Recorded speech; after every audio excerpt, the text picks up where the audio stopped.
عطا فرمائیے. آپ ہم سے بہت زیادہ اعلیٰ ہیں.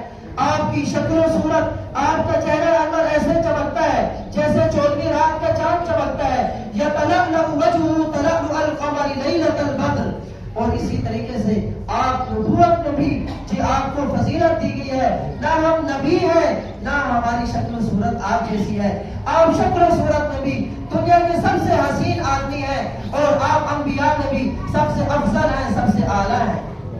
اے اللہ کے رسول علیہ الصلوۃ والسلام, ایک بات بتائیے, وہ بات کیا انہوں نے کہی, سنیے. ان آمنت بمثل ما آمنت به. اے اللہ کے رسول, اگر میں بھی ایسے ایمان لاؤں آپ کی اقتدا کرتے ہوئے جیسے آپ ایمان لائے ہیں, وعملت بمثل ما عملت به, اور ایسے ہی عمل کروں جیسے آپ فرماتے ہیں, تو انی لقائم معک فی الجنہ. کیا کل قیامت والے دن جنت میں آپ کے ساتھ ہو سکتا ہوں؟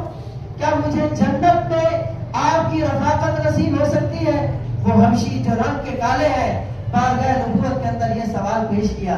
تو آپ علیہ السلام نے ارشاد فرمایا, آپ نے فرمایا کہ اللہ تبارک و تعالی نے, آپ نے فرمایا والذی نفسی بیدہ, قسم ہے اس ذات کی جس کے قبضہ قدرت کے اندر محمد صلی اللہ علیہ وسلم کی جان ہے. آپ نے فرمایا من قال لا الہ الا اللہ, سب کہہ دو لا الہ الا اللہ. فرمایا کہ جو آدمی لا الہ الا اللہ کہتا ہے, کان لہ بہا عہد اللہ, اللہ نے قرآن پاک کے اندر یہ وعدہ فرمایا ہے کہ اللہ تعالیٰ اس کو جنت کے اندر داخل کرے. سبحان اللہ.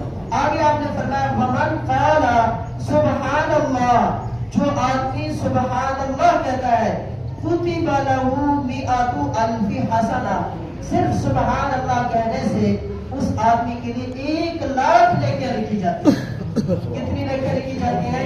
1,00,000 نیکیاں لکھی جاتی ہیں.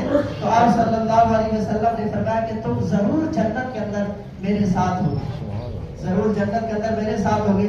تو اسی مجمع کے اندر ایک آدمی کھڑے ہوئے اور بارگاہ نبوت کے اندر عرض کرنے لگے, یا رسول اللہ, جب اسلام اتنا آسان اتنا سہل ہے کہ جو آدمی صرف لا الہ الا اللہ کہہ دیتا ہے وہ بھی جنت کے اندر جائے گا, اور صرف سبحان اللہ کہنے پہ 1,00,000 نیکیاں ملتی ہیں. تو انہوں نے سوال کیا, یا رسول اللہ کیف نہلک بعد ھذا, اس کے بعد ہم کیسے ہلاک ہو سکتے ہیں؟ اس کے بعد تو کوئی بھی ہلاک نہیں ہوگا.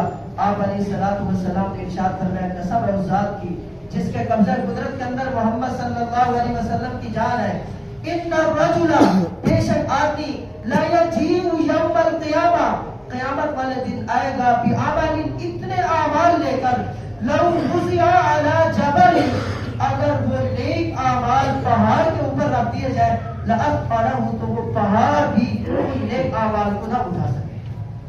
فرمایا اتنے نیک اعمال لے کر آئے گا, لیکن جب اس کے مقابلے میں اللہ تعالیٰ کی نعمتیں آئیں گی تو وہ اس کے سارے نیک اعمال اللہ کی ایک نعمت کا بھی مقابلہ نہیں کر سکیں گے, ایک نعمت کا بھی مقابلہ نہیں کر سکیں گے اس کے ساری زندگی کے نیک اعمال. فرمایا کہ جنت کے اندر جو داخلہ ہوگا وہ اللہ تعالیٰ کے فضل سے ہوگا. جنت کے اندر داخلہ کیا ہوگا؟ اللہ کے فضل سے ہوگا. ہمیں تعلیم یہ دی گئی ہے کہ ہمیں اپنی نیکی کے اوپر کبھی غرور نہیں کرنا چاہیے. نیکی کے اوپر آدمی کو گھمنڈ نہ کرے, غرور نہ کرے. اور پھر اس نے آگے ایک اور سوال کیا, یا رسول اللہ مجھے ایک بات اور بتائیں کہ جو جنت کے اندر آپ کی آنکھیں نعمتوں کو دیکھ رہی ہیں اور دیکھے گی, کیا میری آنکھیں بھی جنت کے اندر ان نعمتوں کو دیکھے گی؟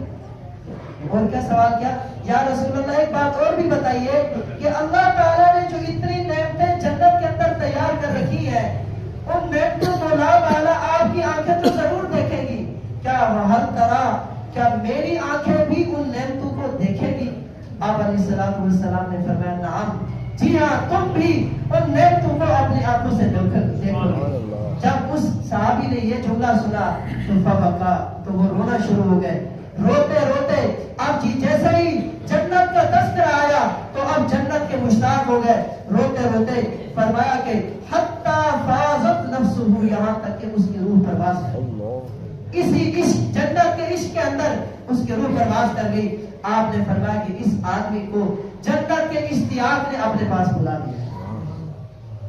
اور حضرت ابن عمر رضی اللہ تعالیٰ عنہ فرماتے ہیں اس کے بعد میں نے دیکھا کہ اس آدمی کے تجہیز و تکفین یعنی کفن دفن وغیرہ سارا کچھ تیاریاں کی گئی. فانا رأیت رسول اللہ صلی اللہ علیہ وسلم یدلیہ حفرتہ، میں نے دیکھا آپ صلی اللہ علیہ وسلم نے خود اپنے مبارک ہاتھوں سے اس صحابی رسول کو قبر کے اندر اتارا.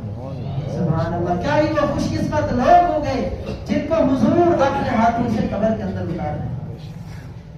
میرے محترم دوستو، کوشش کرو جی دنیا کے اندر محبت رسول یہ ایک ایسی معیار ہے، ایسی قسمتی ہے، ایک یہ صرف یہ محبت رسول بھی نجات کے لیے کافی ہے. محبت رسول آدمی کی سچی دل کے اندر ہو یہ بھی نجات کے لیے کافی ہے. میرے محترم دوستو، اللہ تعالیٰ ہماری شکلوں کو نہیں دیکھتے ہیں، خوبصورتی کو نہیں دیکھتے ہیں، اللہ تعالیٰ تو ہمارے قلوب کو دیکھتے ہیں، ہمارے دلوں کو دیکھتے ہیں. ایک اور صحابی رسول ہے حضرت زاہد بن حرام اشجعی رضی اللہ تعالیٰ عنہ، دیہات کے رہنے والے ہیں. کہاں کے رہنے والے ہیں؟ دیہات کے رہنے والے ہیں. ان کو حضور سے بڑی محبت تھی. جب یہ دیہات سے آیا کرتے تھے تو وہاں سے جو دیہاتی ہدایہ ہوتے تھے، مثلا سبزی ہے، ترکاری ہے، گھی ہے، یہ بارگاہ نبوت کے اندر لے کر آتے تھے. کون؟